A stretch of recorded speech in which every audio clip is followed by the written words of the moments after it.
Happy New Year to everyone, guys. Ayan, nandito po ako sa plaza na kung saan nandito yung aking mga friendster. At si ate, eto, ayan, may dala na naman siyang pagkain, guys. Ito daw yung aming pagsasalu-saluan ngayong New Year.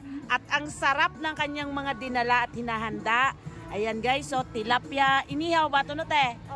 Inihaw na tilapia. Rellenong bangus na may palaman inside. Inihaw niya. Tapos may barbecue na pork. Ayan, ang laki. And then syempre, yung kanin. Ayan, no. Ang sarap niyan. Puting-puti ang kanin ng Hong Kong. Sarap niyan. And then syempre, hindi mawawala ang putahe na may ampalaya with shrimp and pork.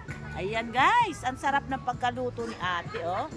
Ayan, yan ang aming pagsasalu-saluhan. Ay, tingnan mo, kanina pa ako salita. Akala ko nakalimutan ko yung kape. Ayan, may kape si ate.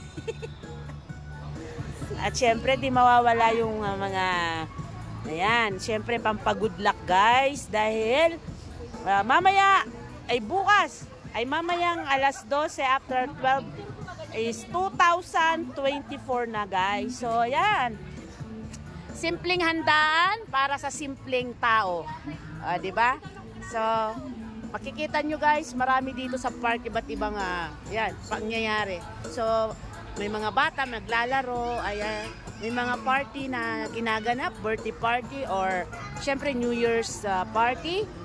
Ayan, so ang lawak ng plaza dito. I mean yung park. Para sa mga bata, may mga naglalaro, guys. Ayan, nahabol niya yung ano.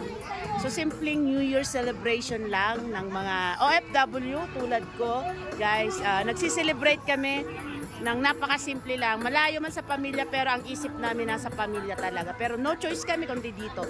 So ayan, guys, so makita nyo ang world ng Hong Kong. Simple but rock.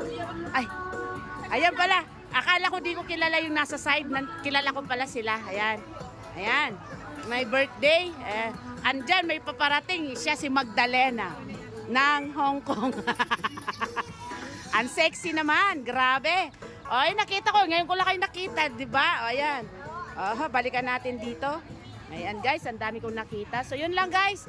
So, kami po ay mag-i-start na ng aming pagkain.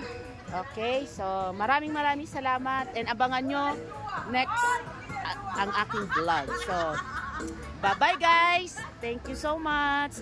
Happy New Year and 2024. Good vibes po yan sa lahat-lahat. So, ingat tayo lagi and syempre, huwag tayo makakalimot kagad. Thank you. Bye-bye.